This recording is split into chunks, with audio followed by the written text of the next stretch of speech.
आप सभी लोग। आई होप आप सभी लोग अच्छे होंगे। तो व्लॉग की शुरुआत कर रही हूँ 12 बजे, क्योंकि सुबह सब कुछ भूल गई थी बनाना।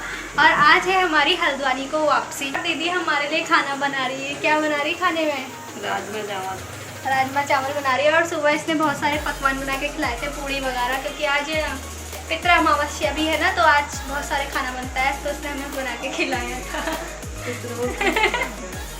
तो अभी फिलहाल ये बना रही है राजमा चावल और अपने लोग देख रहे हैं अंदर कार्टून। तो अभी मिलते हैं थोड़ी देर में। और जागृत यहाँ पे कार्टून देख रहा है। हेलो जागृत। अवनी भी कार्टून देख रही है, अवनी फ़ोन पे देख रही है। और मम्मी लेटी है, मम्मी को आज हल्द्वानी जाना है। हेलो। मैं भी जाऊंगा। तुम भी जा रहे हो? ठीक है, जस्सू भी जाएगा हमारे साथ। अभी हमारी ट्रेन आने में बहुत ज़्यादा टाइम है, तो तब तक हम लोग एक एक नींद निकाल लेते हैं ना जस्सू। फिर मैं भी जाऊंगा। हाँ, जस्सू भी आएगा। और फिर उसके बाद उठेंगे, तैयार होएंगे, खाना खाएंगे और फिर जाएंगे रेलवे स्टेशन की तरफ को। तो चलो तब तक अभी क्या करते हैं, हम लोग सो जाते हैं। हम लोग सो के उठ चुके हैं और खाना खाने की तैयारी कर रहे हैं। और तो मैं यहाँ पे खीरा काट रही हूँ खाने के लिए, सलाद। अवनी भी उठ चुकी है कार्टून देख के, ये सोई नहीं थी बिल्कुल भी। और दीदी भी आ गई है और वहाँ पे अटक गई है। आ जाओ शर्मा मत, आपका ही ब्लॉग है। हेलो। गर्मा गर्म खाना लग चुका है यहाँ पे थालियों में, और जागृत कर रहा है सबको हाय, और सबको खाने के लिए भी बुला रहा है।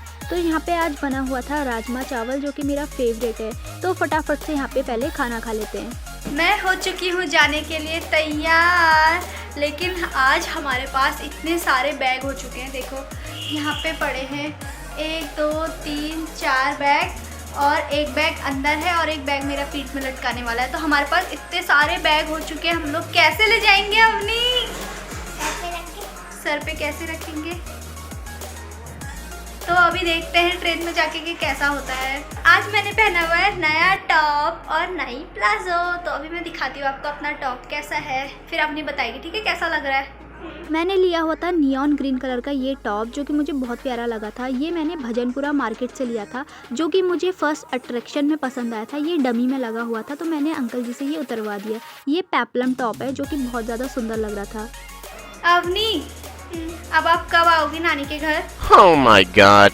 मौसी की शादी। मौसी की शादी में? कौन सी मौसी की शादी में? ये वाली मौसी की शादी। तो अवनी अब आएगी नवंबर में, नवंबर लास्ट है ना। हाँ। और फिर अवनी डांस भी दिखाएगी आप लोगों को, और आगे की व्लॉगिंग भी अवनी करेगी अब मेरी। अब आ गया था जाने का टाइम। जागृत को हमने फटाफट से सुला दिया और ऐसे ही बाय बोल के हम लोग चले गए थे बाहर की तरफ को, क्योंकि जागृत हमें जाने नहीं दे रहा था। तो यहाँ पे हमने सामान भी निकाल दिया था। तो सामान हमारे पास इतने सारे बैग थे और सारे के सारे बैग बड़े थे। हम बस अभी यही सोचे थे कि ये सामान जाएगा कैसे इतना सारा। तो फिलहाल अभी हम लोग नीचे तो इस सामान को ले ही जाते हैं। तो सबसे पहले दीदी ने एक बैग पकड़ा और वो नीचे की तरफ को चले गई, और जिया जी कैब बुक कर रहे हैं, क्योंकि ये सामान ऐसे ही तो जाएगा नहीं। तो मम्मी भी यहाँ पे आ गई है। और फिर उसके बाद हमने सामान को नीचे उतारा। हमें छोड़ने जिया जी आएंगे रेलवे स्टेशन तक, क्योंकि सामान आप देख ही रहे हो कितना ज़्यादा है। तो अकेले तो हम दोनों के बस की था नहीं। कैब वाले ने हमारे अंदर आने से मना कर दिया, तो हमें बाहर मेन रोड तक जाना पड़ा, क्योंकि दीदी लोग के वहाँ पे गलियाँ टूटी हुई थी। तो यहाँ पे मेन रोड पे हम आ गए हैं और कैब का वेट कर रहे थे। तो मुझे लगा कि हमारी कैब आ चुकी है, जो कि ये है, लेकिन ये हमारी कैब नहीं थी। हमने कैब पे कैंसिल करके ऑटो में सामान रखा और हम लोग पहुँच गए रेलवे स्टेशन। रेलवे स्टेशन पर हम यहाँ पे रुके हैं, क्योंकि जिया जी गए हैं प्लेटफॉर्म टिकट लेने के लिए। और फिर उसके बाद प्लेटफॉर्म पे हम लोग इस सामान को लेके आ गए और इंतज़ार कर रहे हैं अपनी ट्रेन का। हमारी ट्रेन अभी आई नहीं है यहाँ पे। आज हमारी ट्रेन थोड़ा लेट हो गई थी आने में ही। सब्सक्राइबर्स कृपया ध्यान दें, हमारी ट्रेन आ चुकी है। तो हाँ, हमारी ट्रेन फाइनली पहुँच चुकी थी। और यहाँ पे भगदड़ इतनी हो गई थी चढ़ने उतरने वालों की, हमने सोचा आराम से ही बैठेंगे। तो यहाँ पे फिर उसके बाद हम लोग बैठ गए ट्रेन में। और मम्मी की थी आज विंडो सीट और मेरी थी बिल्कुल आगे वाली। मेरी और मम्मी दोनों की सीट आज अलग अलग थी, और बहुत ही अलग थी आज तो यहाँ पे फिर ट्रेन में आगे चल के एक बच्चा मेरे साथ खेलने लग गया था यहाँ पे, जो कि बहुत ज़्यादा क्यूट था और बहुत परेशान भी हो रहा था, उसे गर्म लग गया था। तो यहाँ पे ये मेरे साथ बहुत अच्छे से खेल रहा था और मेरे को बार बार हाय भी बोल रहा था और जीभ भी चिढ़ा रहा था। तो यहाँ पे मुरादाबाद आ गया और मम्मी अभी बैठी थी अकेले, तो मैंने सोचा कि क्यों ना मम्मी के साथ थोड़ी देर बैठ जाया जाए जब तक की सीट खाली है। तो हम लोग यहाँ पे बैठ के गप्पे मारने लग गए और फिर उसके बाद हमें भूख लग गई तो हम लोग बाहर गए और हमने यहाँ पे केक लिया और एक कोल्ड ड्रिंक की बोतल ली। तो फटाफट से यहाँ पे केक खाया और मम्मी भी सीट पे बैठ गई थी, मम्मी के बगल वाले में भी बैठ गए थे कोई। और फिर उसके बाद फाइनली रुद्रपुर से मैं और मम्मी एक साथ बैठ गए। तो यहाँ पे एक साथ बैठ के बहुत ज़्यादा रिलैक्स मिल रहा था और अच्छा लग रहा था, क्योंकि पूरे रास्ते मैं और मम्मी अकेले अकेले बैठ गए तो हम लोग बहुत बोर हो गए थे आज के सफ़र में। तो यहाँ पे हम लोग पहुँच गए हल्द्वानी और हल्द्वानी में लगभग आधी ट्रेन खाली हो चुकी थी और यहाँ पे हमने भी अपना सामान निकाल के रेडी रख दिया था एकदम जाने के लिए।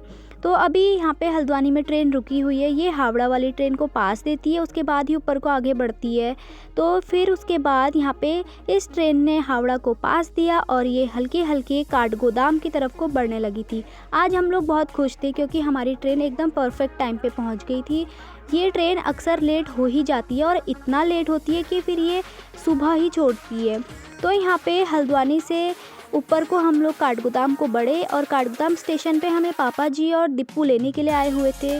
तो हमने यहाँ से फटाफट से अपना सामान निकाला बाहर और प्लेटफॉर्म से एग्ज़िट लेके हम लोग चल दिए गाड़ी में बैठ के घर की तरफ को। तो कुछ इस तरह से था मेरा छोटा सा दिल्ली से हल्द्वानी तक का सफ़र। अगर आप लोगों को वीडियो पसंद आए तो वीडियो को लाइक शेयर और कमेंट ज़रूर कीजिएगा और अगर आप लोग नए हैं तो चैनल को सब्सक्राइब करके ज़रूर जाइएगा। मैं मिलती हूँ अगली वीडियो में, तब तक के लिए राधे राधे।